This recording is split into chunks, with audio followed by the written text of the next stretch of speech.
Hello, everybody, and welcome to the Happiness Jungle TV show. I'm your guest host, CamiBaker.com, and we are continuing on this episode with yet another mutual friend of Michael Griffith's, which is Tim Francis. Tim and I met at an event of Michael's a few months ago in California, and I knew that the information that he has to share would be very powerful for a lot of my business friends especially. So, Tim, welcome to the show. Thanks for having me, Cami. Pleasure to be with you. And you look fantastic as always. Thank you. The lights in here are great for my hair. I appreciate how they set the lights up in here. And you look beautiful as always. You're getting your little square put in your pocket. I appreciate you totally being the gentleman you always are. And share with our viewers a little bit about what is GreatAssistant.com. You bet. So years ago, I read a book called The 4-Hour Work Week. And I thought that all I needed to do is hire an assistant, and me as an entrepreneur, I would have all the freedom in the world. And unfortunately, it wasn't that simple. And after a number of hiring misfires around North America, not just North America, but around the world, I realized, you know, like all good entrepreneurs, I should just do it all myself. That's what entrepreneurs always say, right? I can do it better myself. I can do it faster myself. And the problem with that is it led to my workload just getting bigger and bigger and bigger. And at one point, I had a series of unfortunate events. I thought that I had it made in the shade because I was a full-time entrepreneur and I was living my dream. But unfortunately, the real estate market crashed in 2008. And so I lost $100,000 of mostly other people's money, which was very, very, very heartbreaking. And on top of that, I had a mentor who ended up being the leader of one of the two leaders of a $12 million Ponzi scheme. And so his business partner was convicted, barred from holding securities for 25 years, and given a $250,000 fine. And he basically left the country. So it was a very difficult time. It was a very dark time, and all of the stress and the exhaustion of all of it led to me actually developing an illness called erythema nodosum. And from basically January through March, so for 3 months in the start of 2011, so 8, almost 9 years ago now, I couldn't walk. So I had to move back in with my parents for full-time care. I had to choose between my mom flipping a laundry hamper upside down for me to sit on in the shower, or if I didn't want to do that, I'd have to get a sponge bath. So there I was, 28 years old. I was a former touring drummer. I had been on top of the world. Had played at the Western Canadian Music Awards, had 4 houses, thought I had it, you know, I won a 30 under 30 award for myself in my home city of Edmonton, Canada. And now all of that unwound. And there I was under the full-time care of my parents. So at one point when I was laying in bed, it was sometime in February of 2011, in the second month of the illness, I felt a warmth in my body, and I heard a voice, and it said, "Tim, is this what you want?" And Cami, in that moment, time stood still. I didn't know if a second went by or a minute or an hour. It was one of those defining moments of life. And before I knew it, I heard another voice, a very small, weak, and distant voice that said yes. And that voice was my own. And in that moment, all these dominoes started to fall in my head, my heart, and in my spirit. And in that moment, I realized that I've been chasing fame and fortune when what I needed to be chasing was mastery. And so from that moment on, I committed myself to getting a little bit better at entrepreneurship with every week that went by. And I came across a quote, and that quote said, "Hell is meeting the man I could have been." Hell is meeting the man I could have been. And that really shook me to the core. And I knew that if I was ever going to fulfill my potential in this lifetime to make use of the gifts that I've been given and the incredible circumstances, I mean, to be born into a wonderful part of the world and to have many advantages, that I was going to have to get help. I really realized that business is a team sport, just like life is a team sport. There's that great quote that if we want to go fast, go alone, but if you want to go far, go together. And the problem was that I'd already tried hiring an assistant overseas, and it was a train wreck. In fact, I'd tried Pakistan, India, the Philippines, Jamaica. I tried it all over the world. And I realized, even though I didn't have the money and I didn't know what I would delegate first, and this is the big one for entrepreneurs, I didn't want to let go of control or trust, that if I was going to fulfill my potential, I would have to get over all of that. And so I bit the bullet. I put an ad up on a hiring board online, here in the United States, and I met my executive assistant, Sarah. And so for 6 years, Sarah was my executive assistant. In the 12 months prior to having her, I made, I think it was $37,000. And in the 12 months after I hired her, I made $109,000. So it just speaks to the power of when you've got a great assistant to help you out, it really frees you up to focus on the big things. And so as Sarah was coming on board with me and she was taking more and more off my plate and I could focus on bigger and bigger tasks, my friends started asking me for help. My entrepreneur friends said, you know, Tim, it's great what you're doing, but your assistant, how did you make that happen? And I had enough entrepreneurs ask me for help, Cami, that I finally just launched a service called Great Assistant.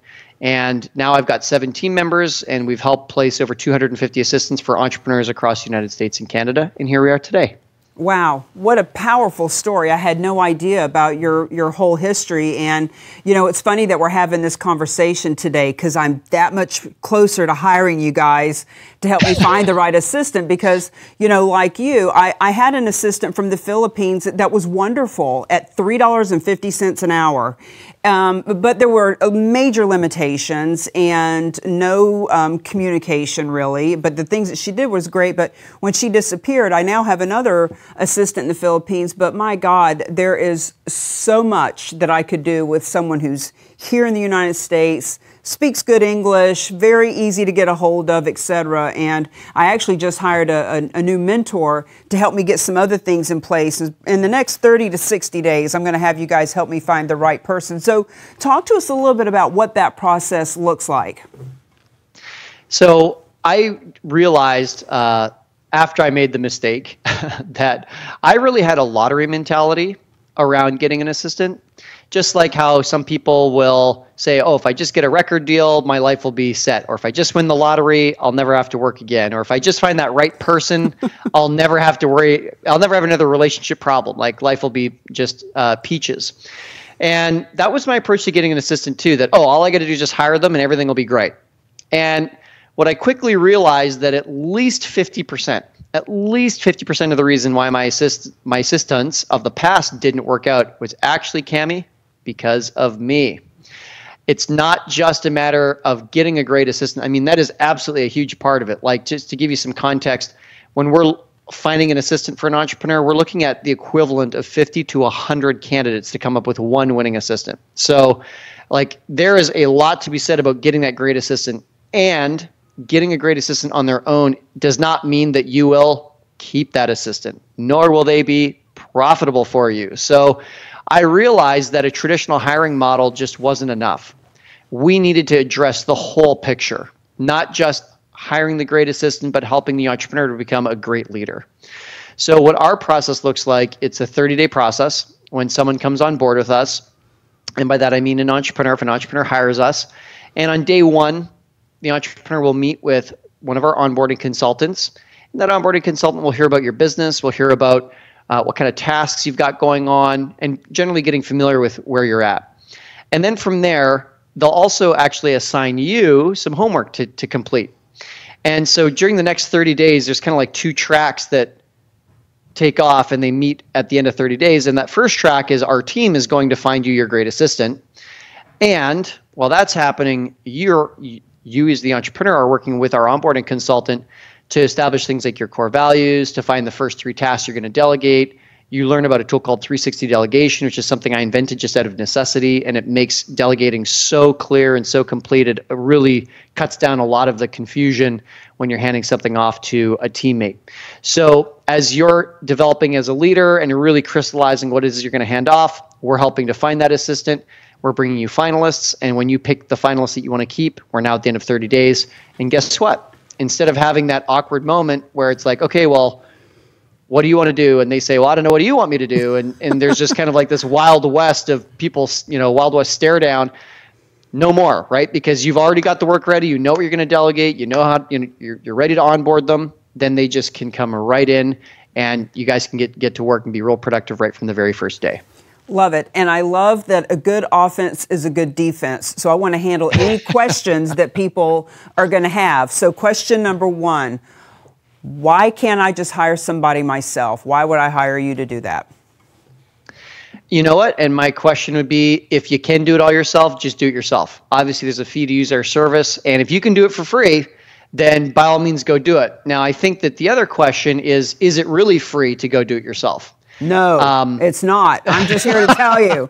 It has cost, I know having a decent assistant has cost me at least $500,000 in the last 4 years.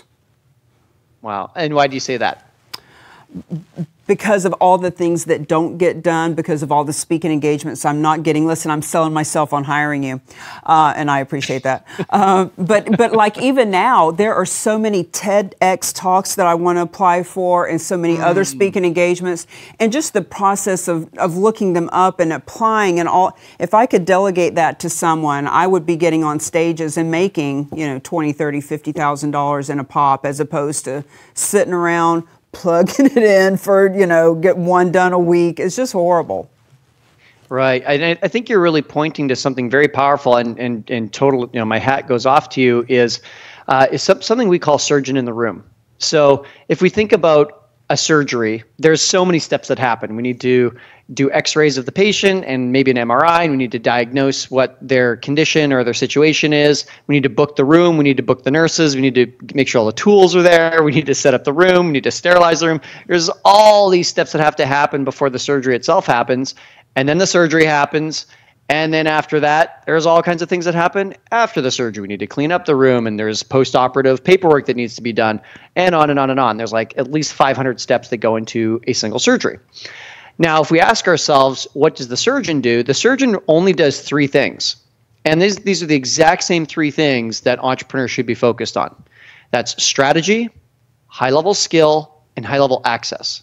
So in the world of surgery, strategy would be diagnosing what the condition or the injury is, and choosing what is the procedure that we're going to go do, right? And then maybe like which prescriptions a person should have for post-op.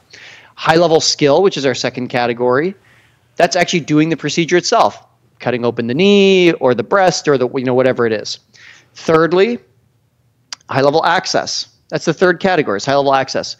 And what that looks like is maybe that surgeon needs a second opinion, and they have access to other surgeons to be able to get their feedback.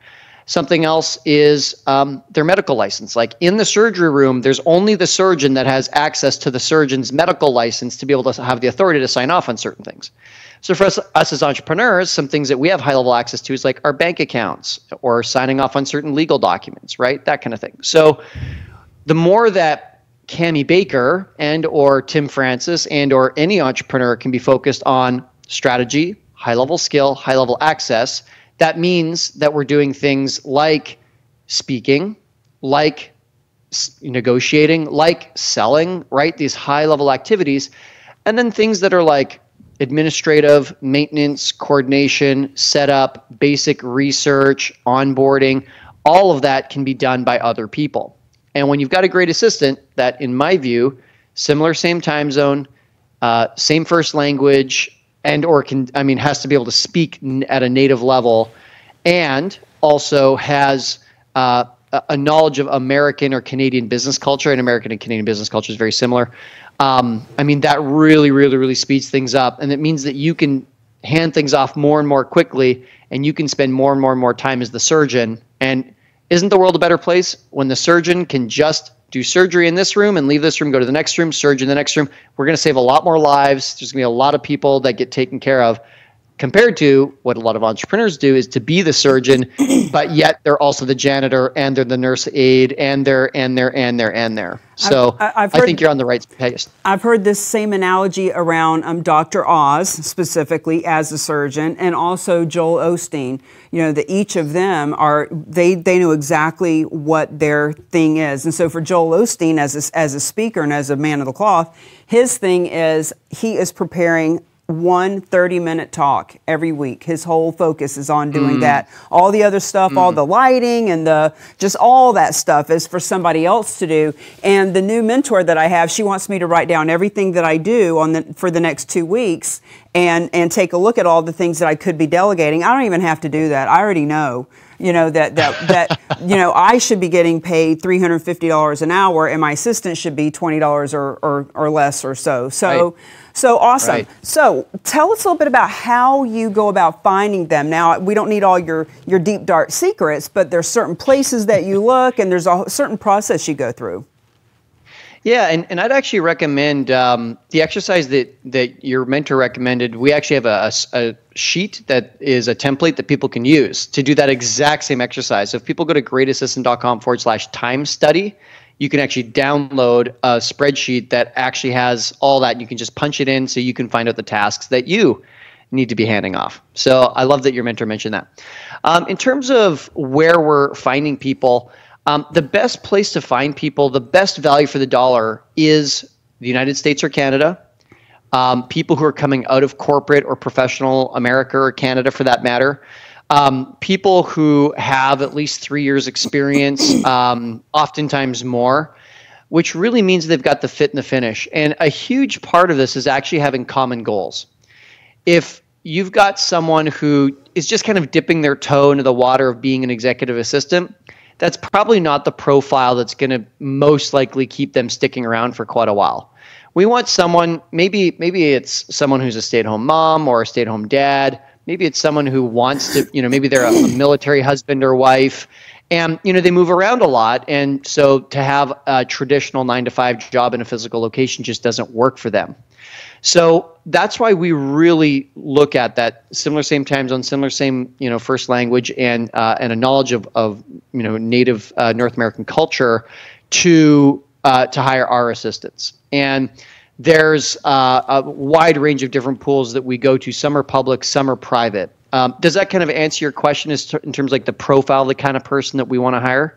Yeah, and I just want to make sure that our viewers are really paying attention to the fact that there is an art and a science to this. It's funny you mentioned military. One of my mentors in real estate, his right-hand man, Ken, was retired military. And when I was working at this real estate office, Ken had been working for him at the time for 10 years, and that was 18 years ago, and he's still there. The guy's like, he must be pushing 80 by now. He was retired from the military, so he was at least in his 50s or 60s when he started working for this guy. But talk about having somebody that was structured and committed and on time. I mean, I would love to get somebody from the military to be my assistant. Wonderful. And so what else have you tried, and what's worked or hasn't worked? Well, thank you for asking, because we need to let everybody know where the pitfalls are and what not to do. So here's what I did that was interesting recently. So I put a post on social media. Hey, I need an assistant. Well, when you do that, the first time I did that, I just need an assistant, I had 200 messages, and what a waste of human life that was, just going through, hey, I've never done it before, but I'd love to give it a try. Hey, do you know Mary? Hey, Bob, call Cami, and all that stuff was a big waste. So then this was a few months ago when I first needed somebody this go around. And then what I did was I got really specific. So a couple of months ago, I laid it out. I said, if you do not have all of these factors, you're not the person. Don't bother to reach out. And I said, you're going to work for 5 hours for free to show me that you do these things, because I'm not going to pay you to find out you don't know what you're doing. Oh my God, the pushback I got. Now I put this on Facebook and LinkedIn. On Facebook, I got some of the nastiest comments. Who does she think she is, wanting somebody to work for free? That must be against the law. Oh my God, what a tyrant, right? But on LinkedIn, I had one person respond the next morning. She sent me a message. She said, I can do all of that. As a matter of fact, I'm on the West Coast. I'm 3 hours different from you. Oh, forget it. I haven't even heard from you yet. I'm just going to go ahead and do it. So she took action, and she actually started doing things, right? So I thought, after all that, I did find someone, but she's $60 an hour. And oh, wow. Yeah. And so with all that being said, she did some fun stuff, but $60 an hour, and she has a full-time corporate job. So she had been following me for a long time, and she just loved me and my material and wanted to get involved in all that. But ultimately, she's not a committed executive assistant that this is what she does. You know what I mean? Yeah. So, can I give you a quick trick or tip? Sure. Sure. So So oftentimes people are asking me like what pay rate would make sense for someone that I described, like coming out of corporate or professional America, based in the United States or Canada. We've hired hundreds in the $18 to $22 an hour range. They're out there by the droves. And one of the challenges, and I love that you're pointing to this, is, geez, if you put something up on social media or if you put something up on pretty much any job posting, you are going to get an avalanche of applications. And so here's a trick. I call this the perfect job posting. And so what you do is you tell people that to apply for the job, they need to email you at a specific email address. Now, I recommend you actually set up a different email, even if it's a Gmail account. And that way you can set the vacation auto reply to automatically say, we've received your application. If you haven't heard from us in the next 72 hours, you can consider yourself as not having been shortlisted. And so now you don't have to do any work to get back to anyone. This vacation auto reply is doing all the work. So also it prevents all these emails from coming into your inbox, which would probably distract you from getting things done in the middle of the day. And there's kind of that kid in the candy store, like, oh, I wonder what this person is. I wonder what that person is, right? Which is exciting. So we have a dedicated email inbox. And then from there, so in the instructions, you also tell people that they need to email you to the special email inbox, and the subject line needs to be something very specific, like, and it might even be a little bit offbeat, something like, hey, Cami, comma, this is insert your name from insert your city. And that's what the subject line needs to be. And in the body, it's got to say, hey, Cami, comma, and then first reason, first paragraph, second reason, second paragraph, third reason, third paragraph on why you'd be a great assistant. First paragraph, red font, 12-point, Times New Roman. Second paragraph, blue font, 8-point, Helvetica. Third paragraph, black font, 14-point Arial. And then a closing sentence, including 2 blog posts that you've seen on my website, CamiBaker.com. Closing salutation. Now, Cami, by having that happen, guess what? First of all, the secret email, not the secret, but the dedicated unique inbox will take care of getting back to everyone, so you don't have to. Then from there, when you're ready, once a day, twice a day for the next week or so to go in there, all you got to do, you don't have to open a single email. Just look at the subject lines. And if someone can't get the subject line right, you just delete them. And they've already been emailed by the vacation auto reply, right? So you just delete them, no problem. Then from there, of those who remain, you click on it, don't even read it, but just look, is it red, blue, black font? If they can't get that right, then they probably don't have the attention to detail you need for them to be an executive assistant. They probably don't have the process orientation, probably don't have the goal and the motivation to be a great assistant for you. Just delete them. Just delete them, delete them, delete them. And only those who've actually successfully done the perfect job posting will you then reply to. And at that point, I would actually give people a work test, which I could tell you more about if you like. But just that single step on its own, the perfect job posting, will save a ton of time to cut out a lot of the people who just clearly are not qualified for the position. I totally agree, and that's why in that post that I had, it said, if you can't do these things, don't message me and tell me how you're ready to learn, because you're already not following instruction, because I said if you can't do them, then don't even message me. So, right. But you know, the more you talk about it, I mean, what you're talking about are all great tips. They're all free tips.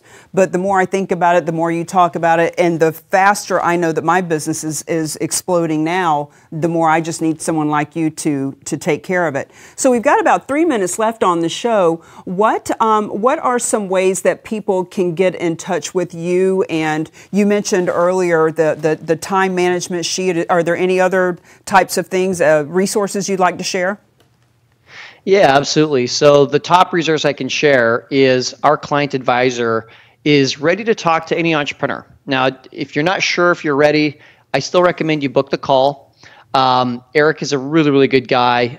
He's got a young family. They're such great people, and he's really talented at being able to hear about your situation and to see if, in fact, it's the right time for you to get an assistant. And if it's not, he'll give you a sense of when maybe it is a good time.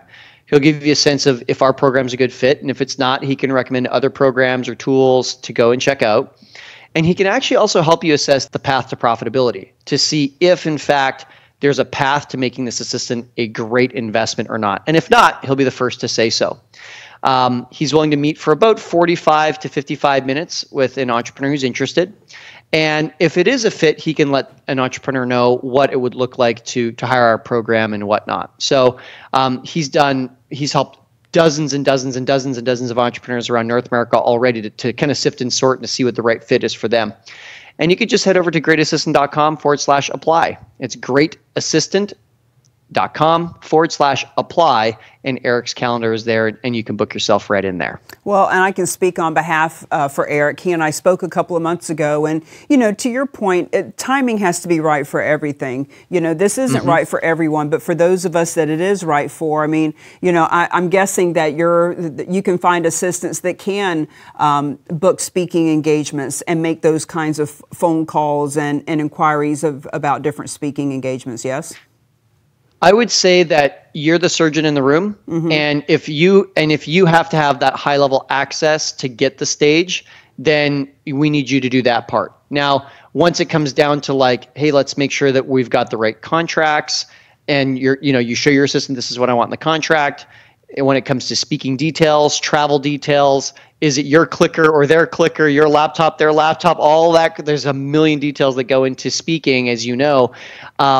Then your assistant can help be a supporting person while you're the surgeon in the room. Well, I know one of the things that you do quite regularly, once a quarter or so, you have big parties at your place and you invite a lot of people. And when I first met you, you were talking about how your assistant puts all that together. And, I think about the different engagements that I've done where I've spent hours, weeks, and parts of months putting something together that I could have delegated to somebody else. There's so many wonderful reasons to have a great assistant and to have someone else help you find that great assistant. I can't plug you any and recommend you any higher than I am right now, because I personally will be using your company in the next 60 days at the long shot. Tim, it's been my pleasure to have you on. I'm glad that you've been able to share some valuable information. Is there anything here at the very end of the show that you'd like to share that you haven't had a chance to say? Just appreciate you, and I hope that everybody out there gets the chance to fulfill their greatest potential and gets to stay in their zone of genius to make their greatest contribution to the world. That's absolutely the key, staying in your zone of genius. Thank you for being on this show. It's been my honor to have you. Have a great day. Thank you.